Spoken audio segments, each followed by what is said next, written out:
My name is Jeremy, and this is the True Crime Chronicles channel. In June 2018, in Melbourne, Australia, a promising comedian, Eurydice Dixon, was showcasing her talent on stage at a neighborhood bar. Her performance was bold and often delved into the theme of gender equality. These moments, captured in photographs by a colleague, turned out to be the final images of the 22-year-old. Unbeknownst to anyone at the time, just hours after these photos were taken, Eurydice Dixon's life would be tragically cut short. Eurydice Jane Dixon, born on November 10, 1995, in Melbourne, Australia, grew up in a closely knit family. 6 years after her birth, her younger sister arrived. Tragically, a year later, their mother passed away due to severe substance dependence issues. This left their father, Jeremy Dixon, with the sole responsibility of raising his daughters. He worked tirelessly, and the Dixon family led a modest life in a small top-floor apartment of a 3-story building. Neighbors remembered Eurydice as a quiet, polite, and somewhat reserved young girl. Her friends affectionately referred to her as Reedy. She had a passion for the arts, pursuing dramaturgy at Deakin University and participating in a theater troupe. Eurydice was not only an actress and comedian, but also a writer, creating her own scripts for her performances. Her love for drama was evident, and like many comedians, she relished in challenging societal norms, a trait that consistently shone through in her acts. In 2018, at the age of 22, Eurydice Dixon made a significant mark at the International Comedy Festival in Melbourne with her solo stand-up show, At Home, I Feel Like a Tourist. Her performance captivated the audience, eliciting roars of laughter with her loud, daring humor. Eurydice demonstrated a fearless approach to comedy, unhesitatingly addressing complex and often challenging topics to a diverse audience. Despite her success, some of her humor occasionally missed the mark with younger audience members. Eurydice Dixon was a feminist who fearlessly incorporated her values into her humor. She was deeply engaged with issues pertaining to women and social justice, often choosing these themes for her performances. Her social media bio read, "I'm a girl sometimes perplexed by the world around me. This show and my jokes are about that." Her friends saw a bright future for her on stage, believing Dixon to be a promising talent. Her colleagues described her as introverted and quiet, yet exceptionally intelligent for her age. Both groups unanimously agreed that Dixon possessed a genuine comedic gift. Eurydice performed in bars for free, using these opportunities for gaining experience, attracting fans, learning to captivate an audience, and sharpening her skills. On Tuesday, June 12, 2018, Eurydice Dixon performed at a local bar just 3 miles from her home. That night, as usual, she humorously tackled gender equality and her constant worries. "Sometimes I think, will I wake up in a society of slaves, you know? Just girl jokes. Just ordinary stuff, right?" she joked.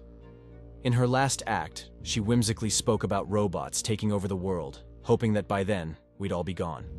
She remarked that a robot-ruled world wouldn't be bleak, as it would mean gender equality. Everyone's subjugated to robots, equally. Following her performance, Eurydice Dixon met with her boyfriend Tony Magnuson, who had been in the audience. They shared a soda at the bar. At 10:40 p.m., they left and stopped at a nearby supermarket to buy protein bars. Then, Eurydice decided to walk home alone. They embraced, said their goodbyes, and Tony got on a tram. As Eurydice sent him an air kiss and waved, she was unaware that she was being observed by someone, a predator, not just a casual onlooker. Eurydice Dixon's journey home spanned streets, a park, and 3 soccer fields, covering about 3 miles. This was usually an hour's walk at a relaxed pace. She felt the route was safe, having walked it at night before. The streets were well lit, but upon entering Princess Park, darkness enveloped her. To shorten her path, she removed her shoes and socks, walking barefoot on the grass. She traversed the park and 2 soccer fields, with just a short distance remaining to her home. At midnight, at 12:02 a.m., Eurydice messaged her boyfriend Tony on Facebook, "I'm almost home. Where are you?" Mere minutes after this message, a horrific event unfolded. On the same night, June 13th, around 2:50 a.m., a passerby discovered Eurydice Dixon on a soccer field in Princess Park.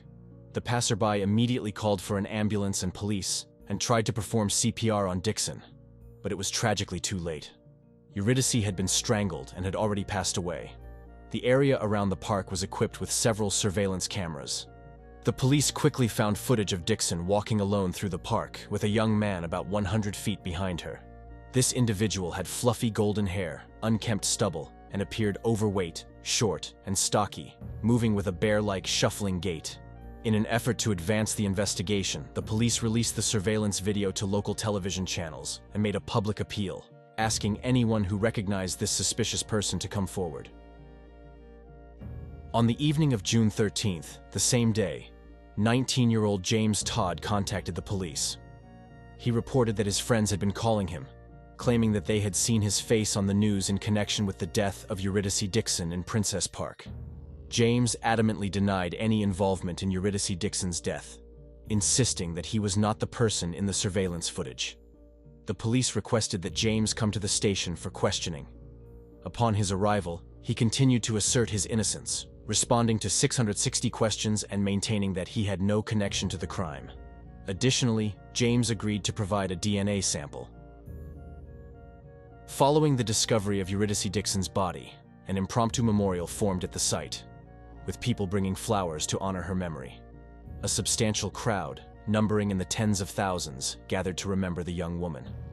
On June 18, 2018, 5 days after the tragedy, a vigil was scheduled at the football field in Eurydice's memory.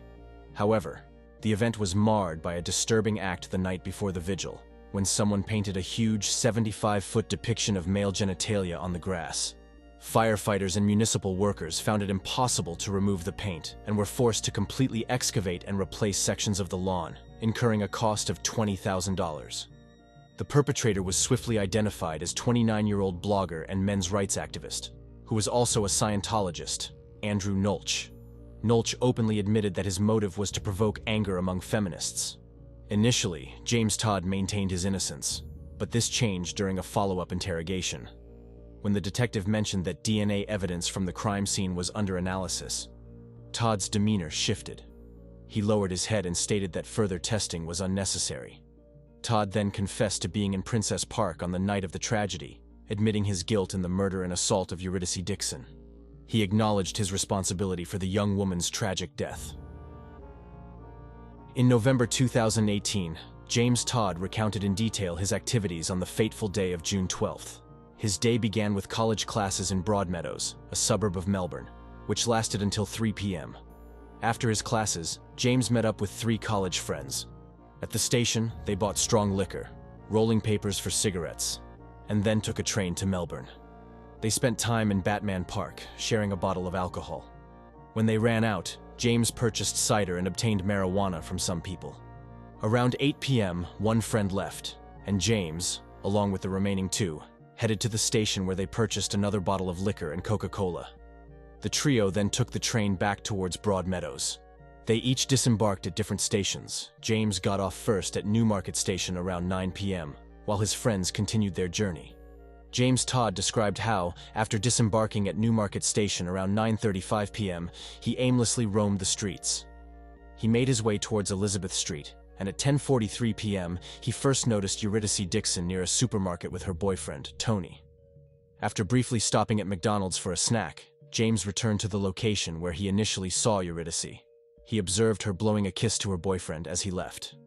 Eurydice then started her walk home, with James discreetly following her. She seemed unaware of his presence, but he experienced a strong, inexplicable attraction towards her. James made the decision to follow the young woman in a black dress, the 22-year-old Eurydice Dixon. He shadowed her for about an hour across the city, covering a distance of 3 miles, while keeping a gap of approximately 150 feet between them.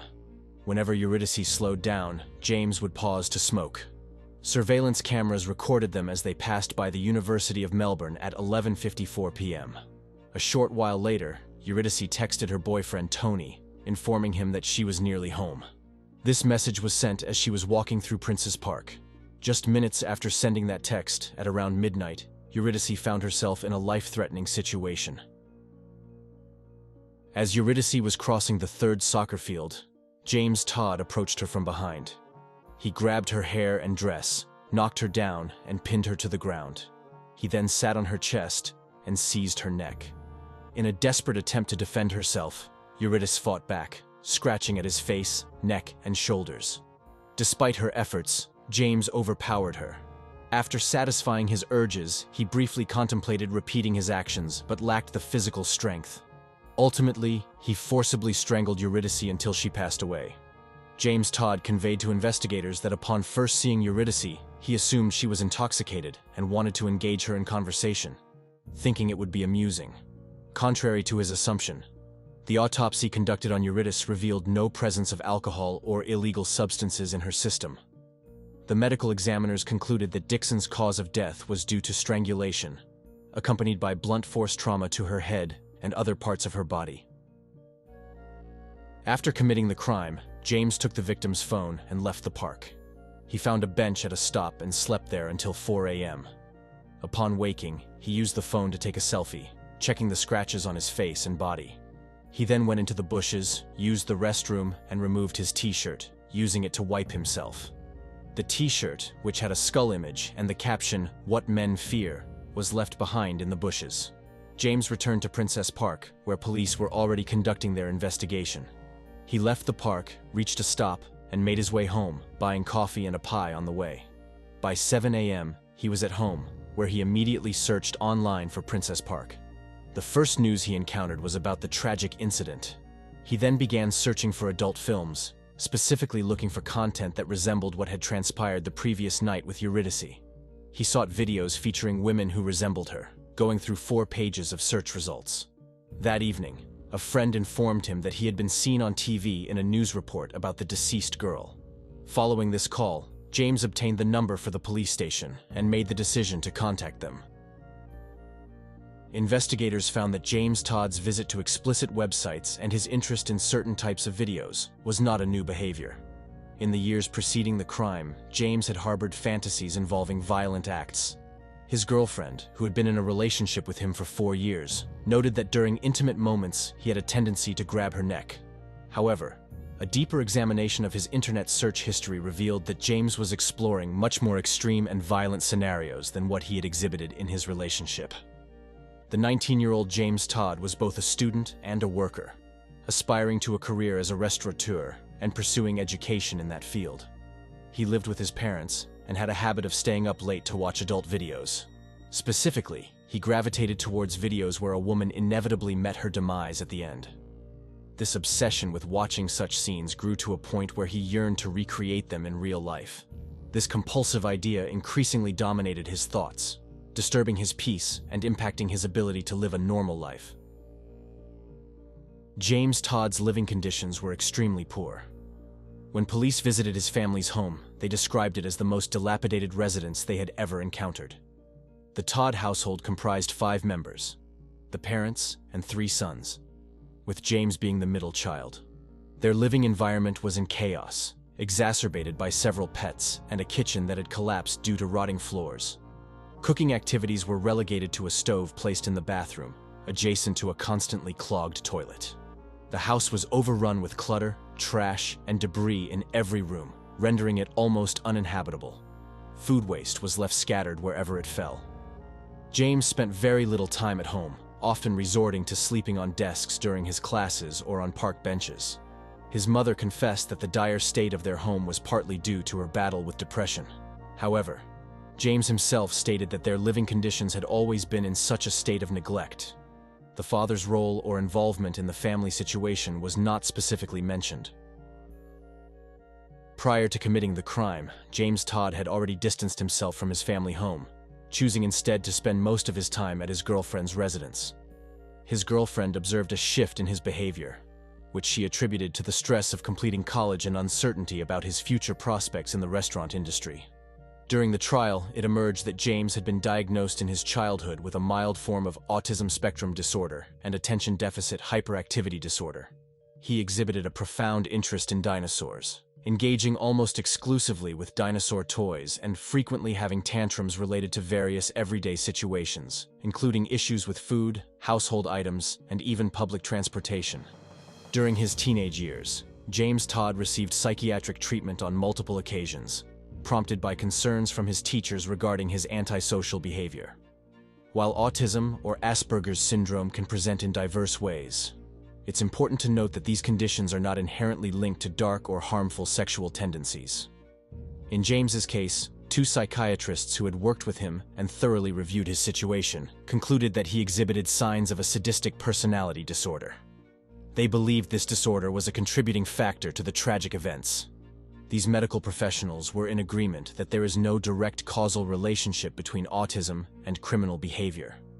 However, they did suggest that in James's case, the interplay of his autism and the sadistic elements of his personality likely played a role in leading to the tragic outcome. James Todd's friends perceived him as a sociable and cheerful individual, seemingly no different from others. They noted that he was capable of apologizing, distinguishing between right and wrong, and generally behaved rationally. However, a psychiatrist who assessed him identified a deficit in his social interactions, indicating possible underlying issues. During the legal proceedings, two psychiatrists presented differing views regarding the nature of Todd's crime. One psychiatrist believed that James had not fully decided to commit the attack until the moment it commenced, suggesting a degree of spontaneity in his actions. In contrast, the other psychiatrist argued that James's primary intention was to actualize his disturbing fantasies. This view posits that Todd had a clear awareness of what the encounter with Eurydice might lead to, and that his actions were a deliberate attempt to fulfill these fantasies. At the trial, James Todd made a striking declaration, expressing relief at being apprehended. He admitted to feeling terrified upon recognizing that he had turned his long-held thoughts into reality. The judge, assessing the case, concluded that James had intentionally murdered a defenseless young woman, driven by his own perverse desires and the intent to manifest his depraved fantasies. Consequently, on September 2, 2019, James Todd was handed down a life sentence with the possibility of parole after serving 35 years. When eligible for parole, he will be 54 years old. Jason Todd, the father of James Todd, took to social media to express his condolences to the Dixon family. In his posts, he also conveyed a personal sense of loss, mentioning his fear that he might never have the opportunity to hug his son again. Along with these sentiments, Jason shared screenshots of various insults and criticisms that had been directed at him, labeling those who criticized him as spiteful. However, subsequently, he chose to delete all of these posts from his social media page. James Todd's legal team sought to appeal his life sentence, contending that it was excessively severe. They highlighted several factors in their argument. Todd was only 19 at the time of the offense, he had no prior criminal history, and many described him as a good and kind individual.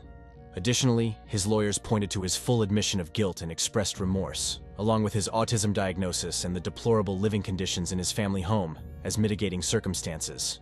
Despite these arguments, the appeal was ultimately rejected. Detectives who worked on the Dixon case have noted that James Todd's current prison cell offers significantly better living conditions compared to his former home. He is reported to maintain his cell with exceptional cleanliness. Todd is still said to feel remorse for his actions, and his time in prison is considered to be more challenging for him than it might be for more typical inmates. Psychiatrists involved in the case have expressed the opinion that, if released, Todd would represent a serious threat to women. Following the tragic passing of Eurydice Dixon, the bar where she had her last comedy performance made the decision to cancel their Tuesday comedy nights. In her honor, and to continue her legacy, the Melbourne government introduced grants specifically aimed at supporting emerging female comedians. As for blogger Andrew Nolch, who was responsible for desecrating the memorials of Eurydice Dixon, he was found guilty and received a sentence of 5 months in prison. This incident led to a degree of notoriety for Nolch, and he gave several interviews in the aftermath. In one of these interviews, he revealed that his actions were not just an expression of his stance against feminism, but he also identified himself as a vocal critic of vaccination. He expressed a belief that vaccines are a cause of autism. The tragic passing of Eurydice Dixon reignited debates on women's safety and gender inequality. Following the incident, police advised women to be more vigilant at night, suggesting they avoid walking alone and always carry a mobile phone. In contrast, many feminists argue that the responsibility shouldn't be on women to change their habits. They emphasize that the real solution lies in stopping men from perpetrating physical and psychological violence against women. Feminists advocate for a woman's right to walk freely and safely at any time and place. If you like this story, subscribe to the channel so you don't miss new videos. Don't forget to like and share your opinion in the comments. This is Jeremy. See you in the next video.